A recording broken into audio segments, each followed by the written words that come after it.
10% of individuals have aqueous deficient dry eye syndrome (DES). With this condition, eye care professionals (ECPs) may prescribe aqueous artificial tear drops for them. They may prescribe sustained hydration lubricant eye drops.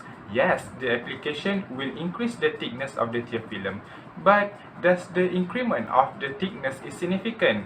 Then a study should be conducted to answer this question. Assalamualaikum, I'm Badiuzzahman, and this presentation is a proposal on evaluation of precorneal tear film thickness based on the different artificial tears using swept source optical coherence tomography (SSOCT). Before I proceed, let us take a look what the proposed study is all about. The presentation outline will be research background, research questions, objectives, research gap, variables, hypothesis statements, methodology, Gantt chart and milestone, and lastly conclusion. Tear film is very crucial in determining ocular health status as it provides ocular wound healing function, inflammation repressing, and ocular lubrication. Commonly, ECPs will assess precorneal tear film (PCTF), a tear film layer that lay on cornea, to identify several eye conditions. The disruption of the tear film layer may cause several eye conditions including dry eye syndrome (DES). Then artificial tear eye drops were introduced and widely applied as management of DES. Evaluation of PCTF thickness can vary using numerous measurement tools. There are fluorescence staining, Rossbengal staining, tear breakup time, and non-invasive breakup time.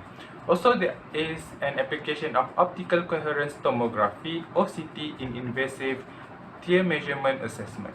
Several studies have used OCT to measure thickness of PCTF with extension of anterior segment tool.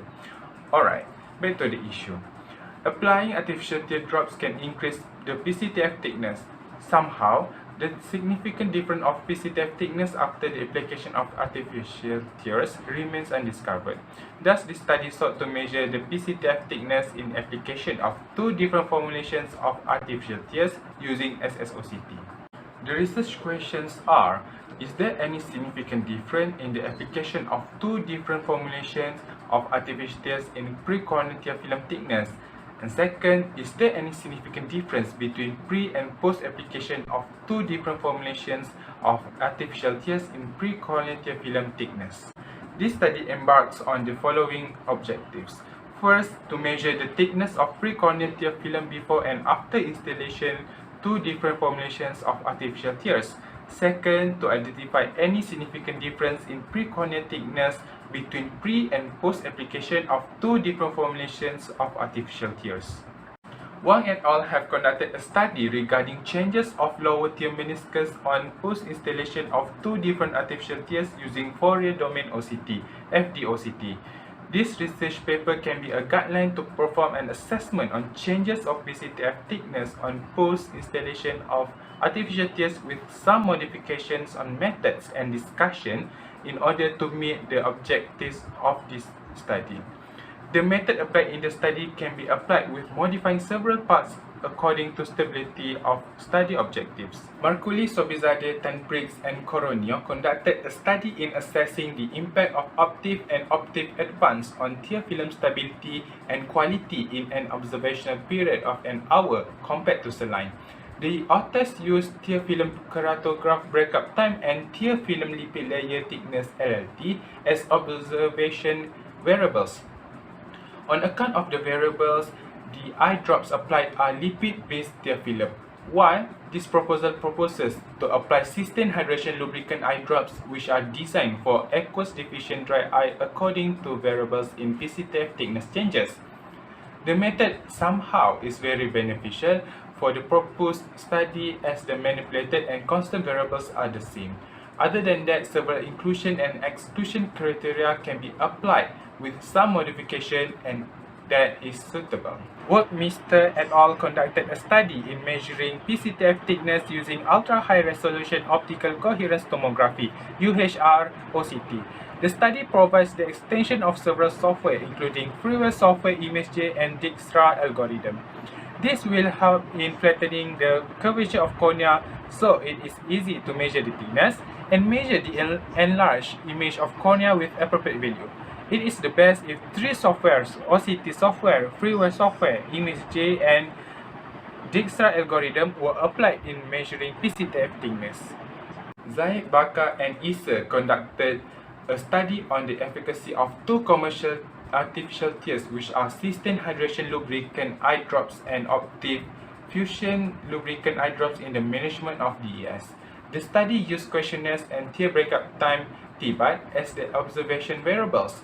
They found that there is no significant difference between those two artificial tears. The mean TBAT values somehow showed increment after application of both artificial tears. The result can be presumed that the same in assessing Cystine hydration lubricant eye drops and Opticare normal saline solution. Zegedi et al. Performed a study on the effect of two hyaluronic acid-based artificial eye drops on tear film thickness and saline solution as a control. The study found that there is increment of PCTF thickness after installation, but no significant influence on PCTF thickness along the period of measurement taking. The installation of hyaluronic acid-based artificial eye drops showed a great increment at the PCTF thickness at the first measurement. Based on the result, Cystine hydration is the hyaluronic acid-based artificial eye drops can be expected to affect the PCTF thickness in a great value. A study on tear meniscus dynamics measurement on post-installation of eye drops was conducted using SSOCT. The comparisons of PCTF thickness between pre- and post-installation of both artificial tears and normal saline solution showed differences from the baseline. These findings can be expected that the result may be a significant difference between applying two different formulations of artificial tears in PCTF thickness and pre- and post application of two different formulations of artificial tears in PCTF thickness. The variables: first, observation of PCTF thickness; second, the difference of artificial tear drops application; next, the application of SSOCT; and lastly, the participant background and environment setting controls. Hypothesis: first, there is a significant difference in applying two different formulations of artificial tears in precorneal tear film thickness. Second, there is a significant difference between pre- and post-application of two different formulations of artificial tears in precorneal tear film thickness. Methodology: study design and sample size. This research is planned to be a cross-sectional study design that will be conducted using a random sampling method. The targeted population will be International Islamic University Malaysia, IIUM Indra Mahkota campus students consisting of undergraduate and postgraduate students. The sample was calculated using sample size calculator. The targeted sample size is 110 participants. All participants will be explained with research information and will sign the research and publication consent forms voluntarily before the data collection process. Participants will be recruited through approved messages, email, and social media, as nowadays face-to-face meetings are limited due to compliance of Movement Control Order (MCO) in Malaysia. The inclusion criteria must be fulfilled to be participated in the study, which are age between 18 and 45 years, good ocular and general health. The participants can be excluded from the study if they met at least one of the exclusion criteria, which are participation in a clinic trial within 3 weeks, symptoms of a clinically relevant illness, a severe medical condition, wearing of contact lenses for at most 24 hours, glaucoma in the medical history, topical treatment, ocular infection or inflammation, ocular surgery within 3 months, and pregnancy or lactating. Artificial tear eye drops. Opticare normal saline solution and Cystine hydration lubricant eye drops both do not contain preservative ingredients. Interval time set between each eye drop must be at least 24 hours apart, which is the period washout period.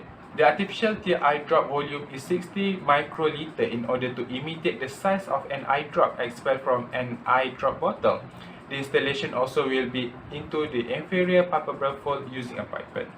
Examination procedure: participant setup, eye drop setup, and SSOCT setup. The temperature room is constant in 22 degrees Celsius and the humidity in the range of 35 to 50%. Statistical analysis: it will be conducted IBM SPSS statistics software version 20. Paired t-test will be used. A critical p-value of below 0.05 will be used, and the results are reported as mean plus minus standard deviation. Tear film thickness was measured using the OCT software ImageJ 1.52a version for PCTF thickness measurement. Uninterpretable accusations will be excluded. Project planning Gantt chart. Background research will be 4 weeks. Research design planning in 3 weeks. Data collection and preparation in between 10 weeks to 12 weeks. Data collection, analysis, project report writing, revision and submission of project report will be 2 weeks respectively. Milestone and activities. Expected dates. Submission of proposal June the 15th, 2021. Complete data collection of project August 30, 2021. Complete analysis of data collected September 15, 2021 and submission of project report 2nd February 2022. In conclusion, this study focuses on 2 aspects, which are firstly, the measurement of the PCTF thickness before and after installation of 2 different formulations of artificial tears and the measurement of the PCTF thickness between pre and post application of 2 different formulations of artificial tears. The findings can be very beneficial for ECPs to determine the best management between those 2 eye drops. If any inquiries, don't hesitate to contact me through calls or email. Thank you.